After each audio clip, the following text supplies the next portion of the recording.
हमेशा पेशेंट को मैं ही दुआ पढ़ता हूँ, लेकिन आज मुझको ही दुआ पढ़ने की ज़रूरत पड़ गई। अस्सलाम वालेकुम मेरे प्यारे भाई और बहनों, आज के व्लॉग की शुरुआत होती है हमारे छोटे चाचा की मुलाकात से। हमारे चाचा चाची को लेकर आते हैं दुआ पढ़ाने के लिए, क्योंकि चाची की तबीयत ख़राब हो चुकी थी रात में सफ़र करने की वजह से। वो बाहर का ही मसला था, दुआ पड़ी गई। अल्लाह का फजल है, करम है कि बाद में 2 दिन बाद रिपोर्ट भी आई कि अब उनकी तबीयत ठीक हो चुकी है।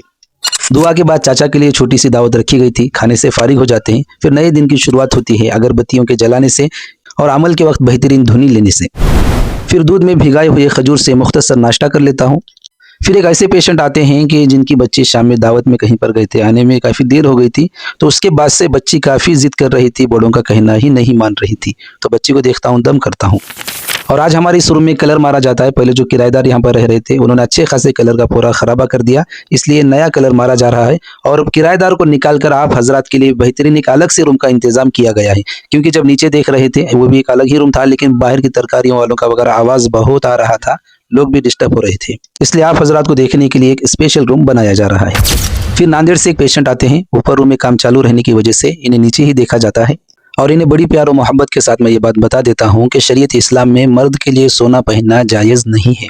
और ये भी बात बता देता हूँ कि जादू जिन्नात के मामला तो बाद में होंगे। अगर आप इस तरह से सोना वगैरह पहनेंगे तो लोगों की नज़र में आएंगे और लोगों की नज़र भी लग सकती है, क्योंकि अगर नज़र पत्थर को भी लग जाए तो पत्थर फूट जाता है। नज़र इतनी सख्त तरीन है कि जादू जिन्नात के वार उसके सामने फीके पड़ जाते हैं।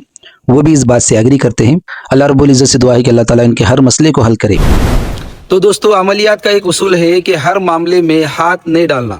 जो भी जादू जिन्नात के सख्त मामलात होते हैं उससे अपने आप को बचाना है। लेकिन जब मेरे पास कोई दूर दराज से इस तरह के पेशेंट आते हैं तो मेरा दिल गवारा नहीं करता कि उनको यहाँ से रवाना कर दे, तो मैं आर या पार कर कर अल्लाह की ज़ात पर पूरा तवक्कुल रख के देख ही लेता हूँ और हाथ डाल ही देता हूँ।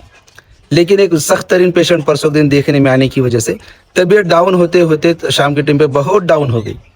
लेकिन अल्लाह का फजल है, करम है कि हमारे दोस्त ने आकर मुझ पर दुआ पड़ी, दम किया। फिर दुआ पढ़ते ही अल्हम्दुलिल्लाह मैं फिर से पूरी तरह से ठीक हो गया और पूरी तरह से तैयार हो गया। अल्हम्दुलिल्लाह, जब तक अल्लाह की मदद मेरे साथ रहेगी दुनिया की कोई ताकत मुझे डरा नहीं सकती, रोक नहीं सकती।